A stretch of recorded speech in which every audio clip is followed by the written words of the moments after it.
Assalamualaikum warahmatullahi wabarakatuh.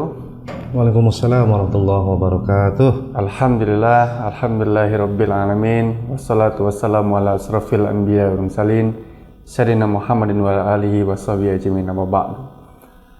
Alhamdulillah para pemirsa teman berbuka yang dirahmati Allah Subhanahu wa taala. Pada kesempatan yang berbahagia ini, di sore ini kita kembali berjumpa di program teman berbuka, menemani keluarga Anda untuk menyiapkan hidangan berbuka. Dan ini merupakan kegiatan rutin yang kita adakan setiap berbuka puasa. Dan alhamdulillah kita masih diberikan kesempatan oleh Allah Subhanahu wa taala, diberikan nikmat sehat yang begitu luar biasa sehingga kita tidak bisa menghitungnya. Saking banyaknya nikmat yang Allah berikan kepada kita. Terkhusus nikmat kita di tahun ini, kita masih berjumpa di bulan suci Ramadan ini 1444 Hijriah, yang mana mungkin di sebagian orang tidak bisa berjumpa lagi ya di Ramadan kali ini, dan kita alhamdulillah diberikan kesempatan itu. Nah, salawat dan salam kita hanturkan kepada junjungan Nabi besar kita Nabi Allah Muhammad sallallahu alaihi wasallam beserta para keluarganya, pengikutnya yang senantiasa tetap istiqomah dalam perjuangannya. Untuk itu, di sore hari ini kita bersamai oleh Ustadz Muhammad Beni Azam. Ya. Ini Ustadz muda ini, ya, masih fresh ya. Dan memang sosok yang cocok untuk membahas tema kita pada sore hari ini. Bagaimana Ustadz kabarnya, Ustadz? Alhamdulillah khair. Ini puasanya masih semangat ya? Iya, kita harus tetap semangat. Tetap semangat. Iya, mengejar banyak pahala di bulan Ramadan insyaallah. Amin. Semoga apa yang kita lakukan ini juga mendapatkan pahala si Allah SWT. Amin. Dan juga yang menonton siaran ini, baik yang sedang duduk ya, sedang baring-baring gitu ya, atau sedang menemani anaknya berjalan-jalan gitu ya. Iya.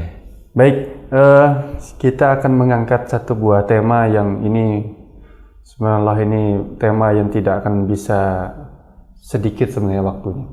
Ya, cuma kita diberikan durasi sambil menunggu berbuka puasa tentang meneladani Rasulullah Sallallahu Alaihi Wasallam. Ini manusia mulia, manusia terbaik, manusia pilihan, yang sampai detik ini pun kalau dibuat serial bukunya itu nggak habis-habis. Iya. Nah, dan kita mencoba untuk sore hari ini membahas tentang baginda kita.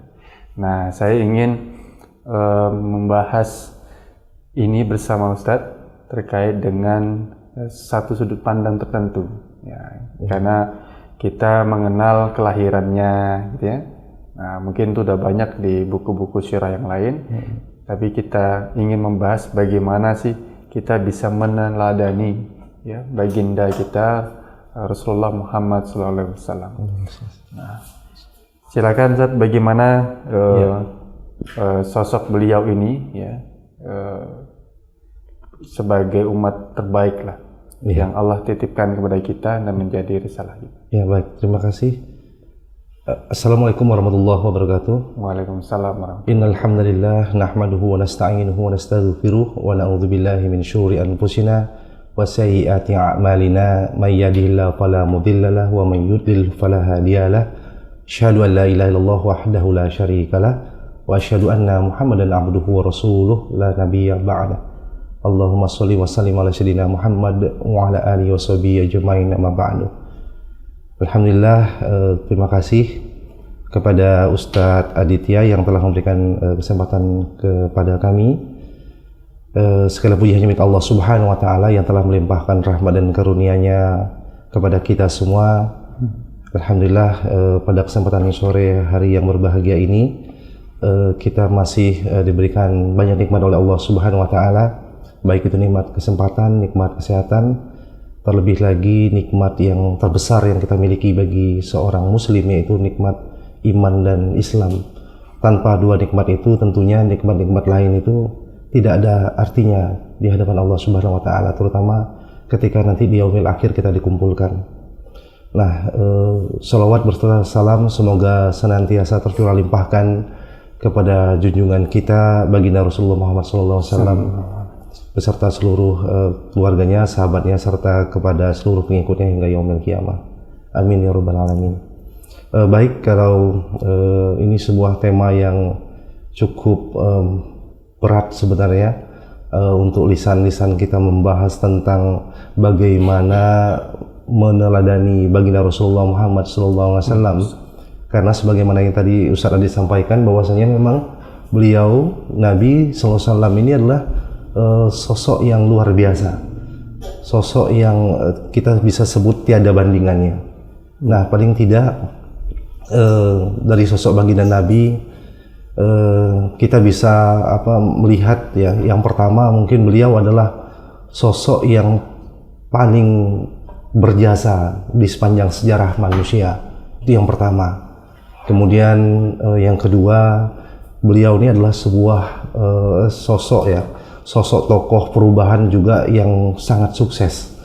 Bisa dibayangkan hanya dalam 23 tahun baginda Rasulullah SAW mampu mengubah tatanan masyarakat Arab yang notabene jahiliyah saat itu menjadi sebuah masyarakat baru dengan peradaban baru, dengan kita bisa katakan sebagai umat yang terbaik.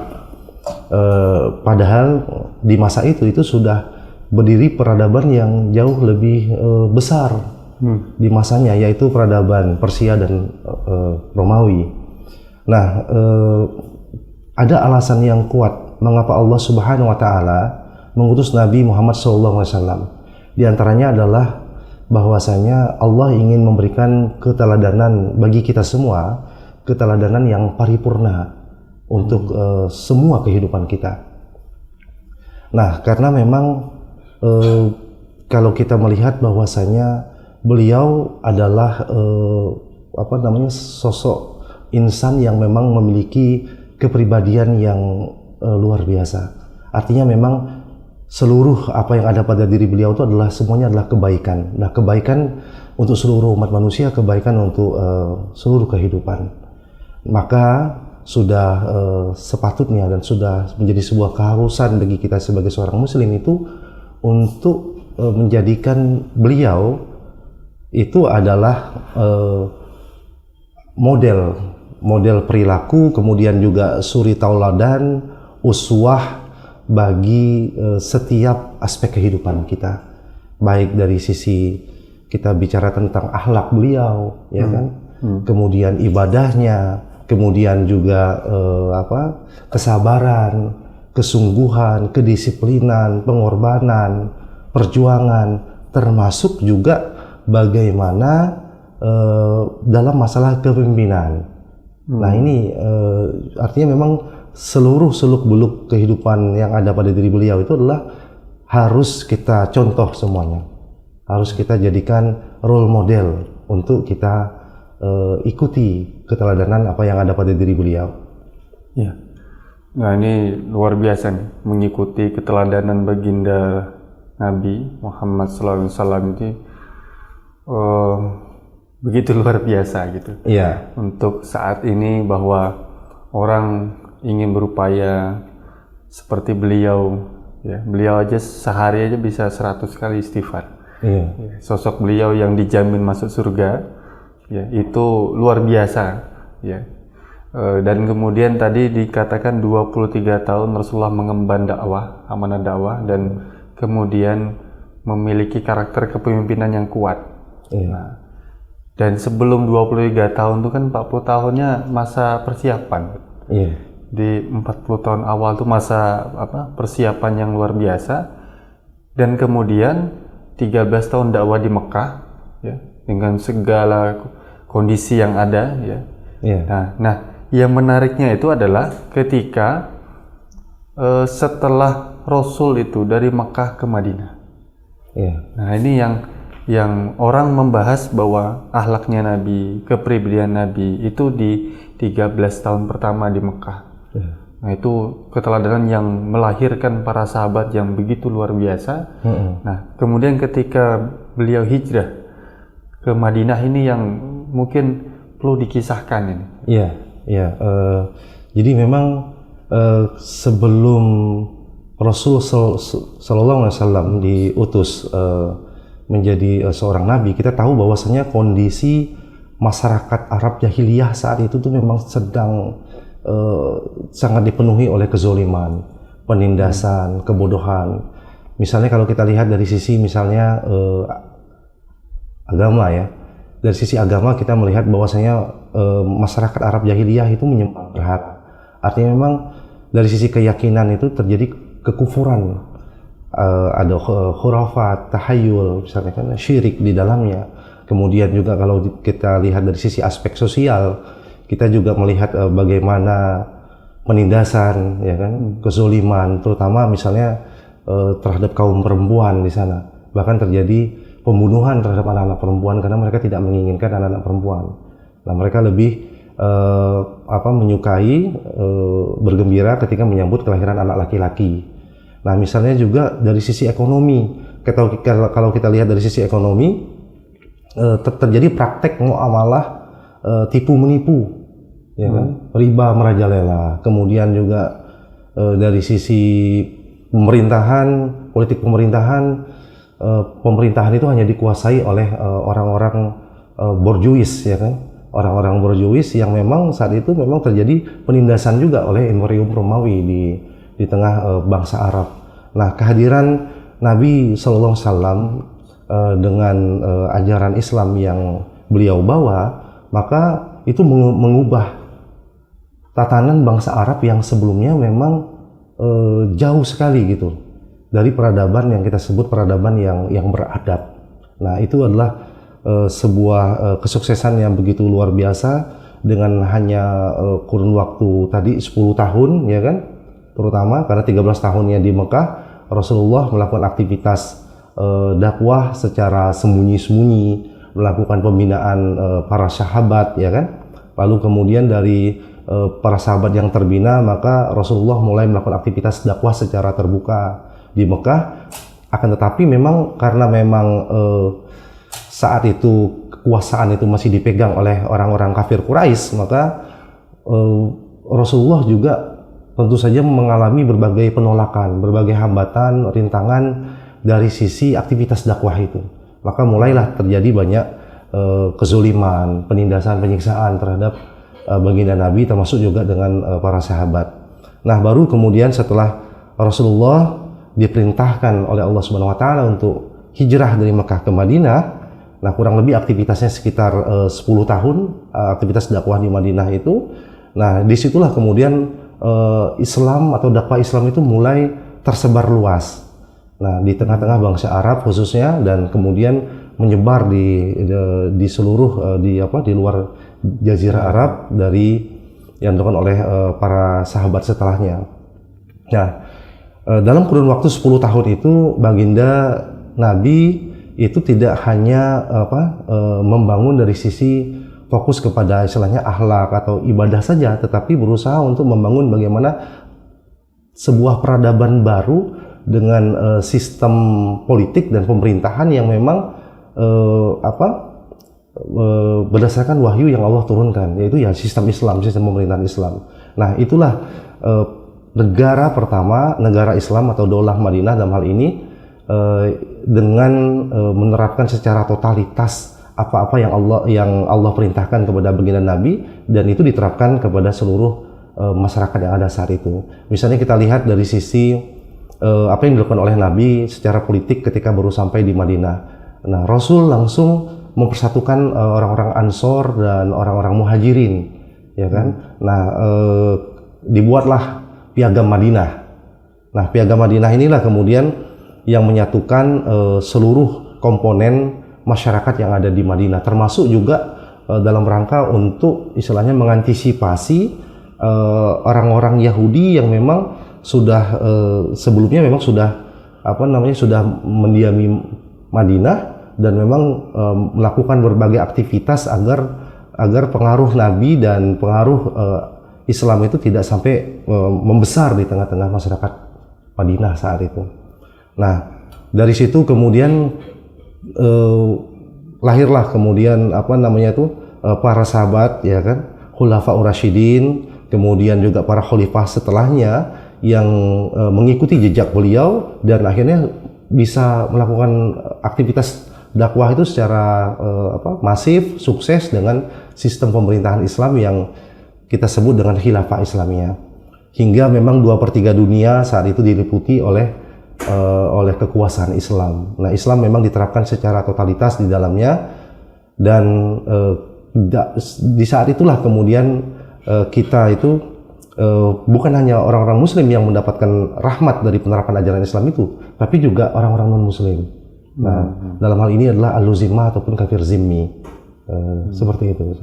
Ya, subhanallah, itu 10 tahun yang bisa menggentarkan dunia gitu ya. Ya. Dengan usia yang tidak begitu lama lah, itu usia batasan warning kita sebagai umat Muslim. 63 tahunnya Rasul itu warning kita. Ya. Nah, sekarang kan kita umurnya berapa nih? Nah, apa kontribusi kita untuk umat ya, yang notabene hari ini Rasul menjadi toladan. Ini kan sekarang ini orang krisis keteladanan yang memang orang bingung mau jadi teladan yang mana. Boro-boro pengen meneladani Rasul, mereka juga masih bingung siapa sosok yang harus diteladani. Nah, ini kan lagi heboh konser di mana-mana nih kan. Itu heroik sekali itu. Pemuda-pemuda untuk datang dan dijadikannya itu sebagai prototipenya idola mereka gitu. Nah, ini kan bagi kita yang hari ini saya bersyukur bahwa adanya kita hari ini itu kan buah dari apa yang dilakukan Rasul 23 tahun lamanya itu, kemudian sampai sekarang. Jadi dakwah yang tadi disampaikan Rasul itu adalah pimpinan tertinggi, kemudian dilanjutkan estafet kepada Khulafaur Rasyidin ya, kemudian lanjut kepada khilafan-khilafan berikutnya.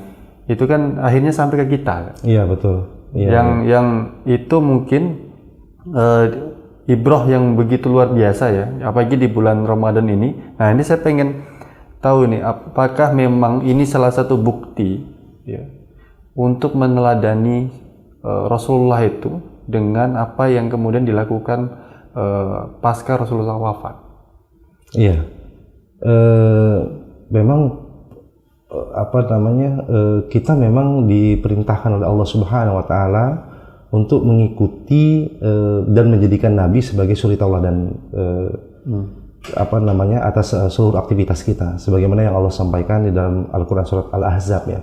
A'udzubillahi minasyaitonirrajim. Laqad kana lakum fi Rasulillahi uswatun hasanah. Sungguh pada diri Rasulullah SAW itu terdapat suri tauladan yang baik bagi kalian. Artinya memang Rasulullah adalah satu-satunya role model yang sebenarnya harusnya kita ikuti, yang harusnya satu-satunya yang kita teladani, ya kan? Nah, walaupun mungkin kalau kita berbicara tentang kondisi hari ini pasca wafatnya Rasulullah istilahnya kan, bagaimana kondisi kaum muslimin hari ini, tentu saja ya kita menyaksikan masih banyak sekali PR yang harus diselesaikan, karena memang kondisi hari ini tentu saja kita melihat bukan pesimis, tapi memang faktanya memang demikian. Artinya memang sangat jauh sekali kondisi kaum muslimin yang ada hari ini dengan penggambaran sosok Nabi Sallallahu Alaihi Wasallam yang harusnya kita ikuti dalam semua aspek kehidupan kita. Misalnya contoh kita ambil misalnya tadi kalau saya berbicara tentang aspek politik dan pemerintahan. Nah, hari ini kaum muslimin terkait dengan aspek politik misalnya itu lebih banyak berkiblat sebenarnya kepada Barat misalnya kan. Barat menjadikan misalnya sistem kehidupan Barat itu sebagai sistem aturan yang mengatur kehidupan di negeri mereka. Kita tahu bahwasanya negeri muslim ini banyak, hampir 50 lebih negara muslim. Nah, tetapi memang yang diterapkan di dalam negeri kaum muslimin itu ternyata ya aturannya tidak secara totalitas itu mengambil ajaran Islam yang dibawa oleh baginda Nabi. Nah, ini tentunya berseberangan dengan perintah Allah kepada kita itu untuk mengikuti Nabi itu secara totalitas gitu dalam semua aspek kehidupan. Artinya memang kita itu tidak boleh setengah-setengah hanya ngambil misalnya dari sisi aspek akhlaknya saja, aspek ibadahnya saja, tetapi kemudian tidak mengambil aspek keteladanan dari sisi yang lain yang sebenarnya itu sangat totalitas, komprehensif, bisa kita contoh dari baginda Nabi. Jika memang kita ingin istilahnya sejahtera hidup di dunia dan akhirat gitu. Nah, jadi kalau kita lihat apalagi generasi muda kita hari ini, tentunya mungkin ya banyak di antara mereka justru menjadikan sosok-sosok lain sebagai teladan mereka, ya kan? Nah, ya para artis atau itulah aktor-aktor Korea mungkin kalau hari ini kan. Nah, artinya memang mereka sangat minim sekali pemahaman terkait dengan sosok Nabi yang seharusnya kita ikuti gitu.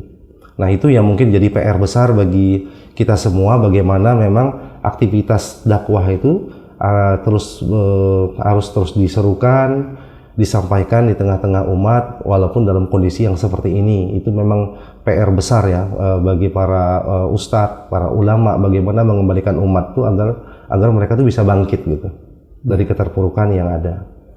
Baik. Ya, baik. Mungkin teman berbuka ya yang sedang menyaksikan tayangan ini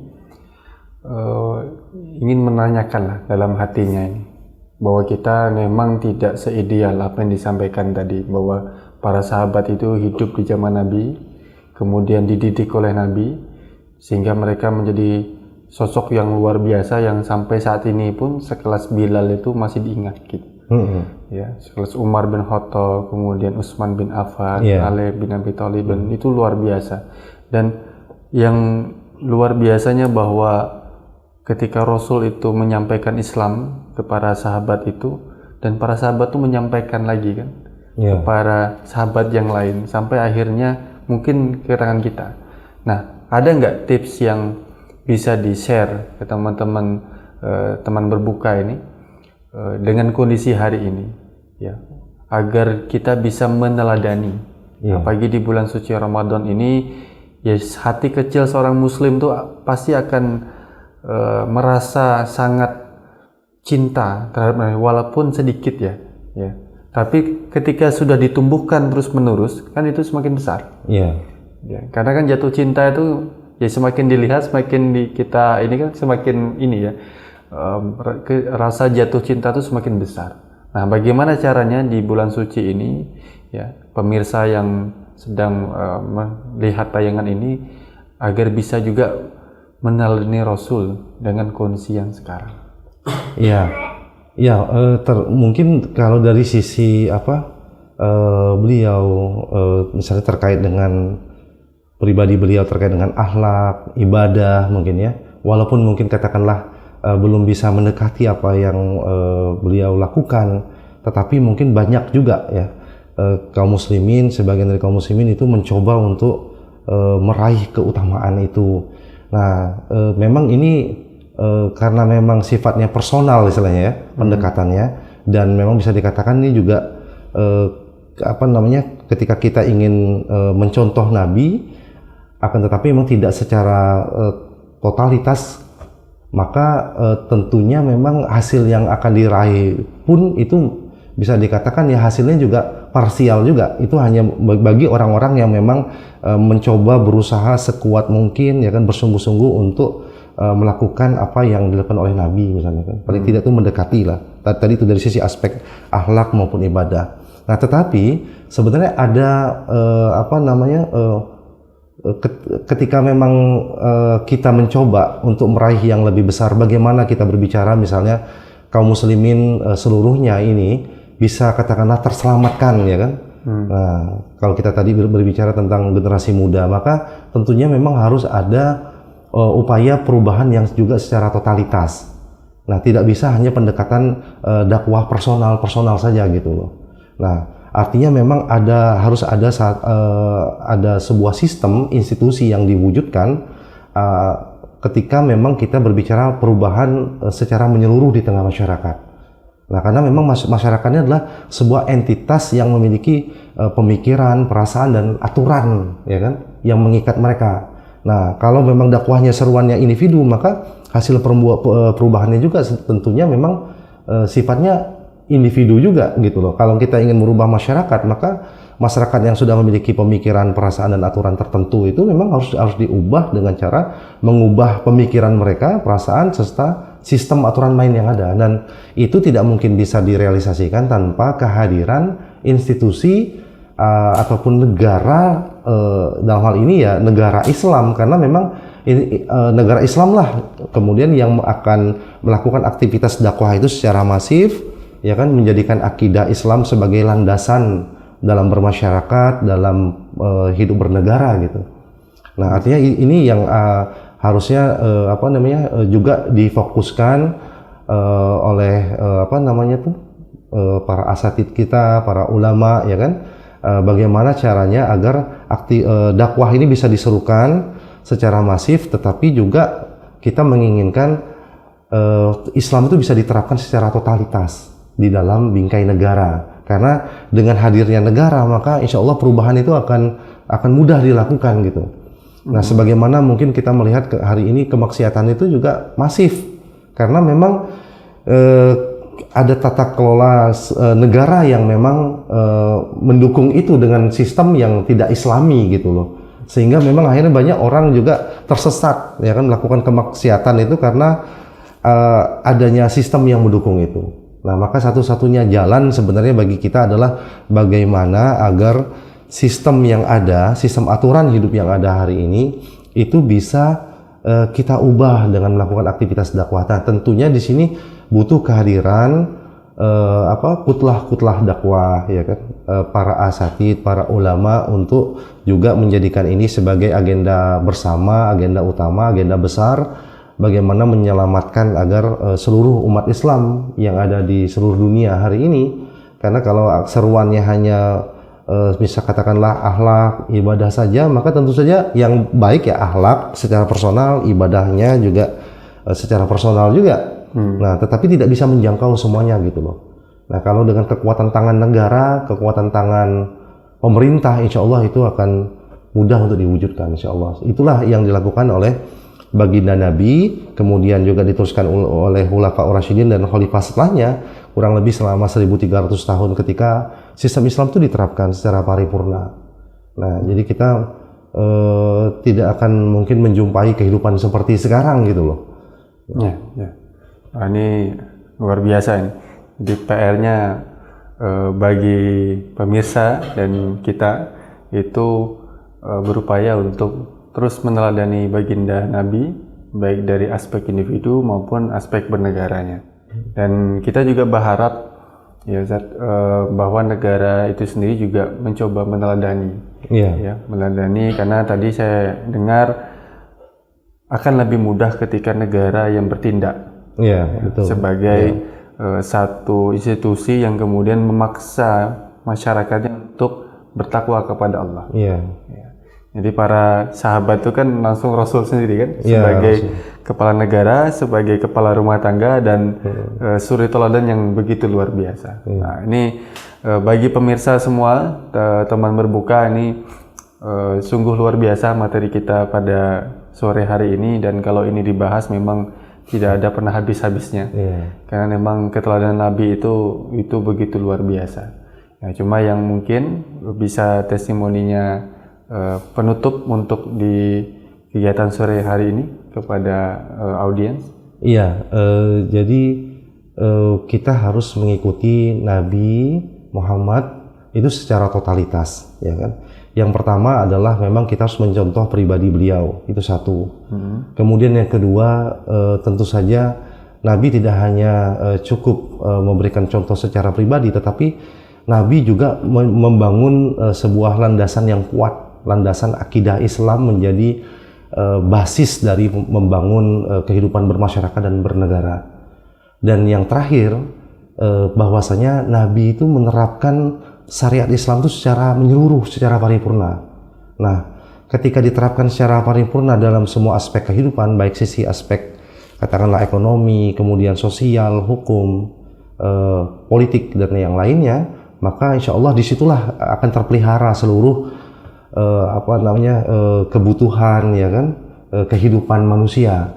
Nah, baru insya Allah sebagaimana yang dikabarkan oleh Allah bahwasanya Islam itu akan memberikan rahmat, gitu kan, rahmat bagi seluruh alam. Nah, ketika Islam itu bisa diterapkan secara totalitas dalam bingkai negara.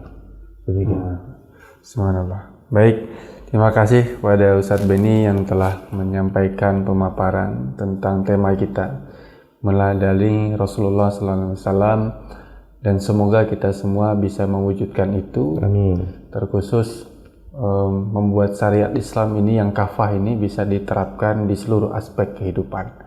Nah, dan bagi yang menonton, semoga bisa menjadi bagian ya dalam perjuangan aktivitas ini agar semakin cepat Islam ini bisa tegak di muka bumi ini. Ya.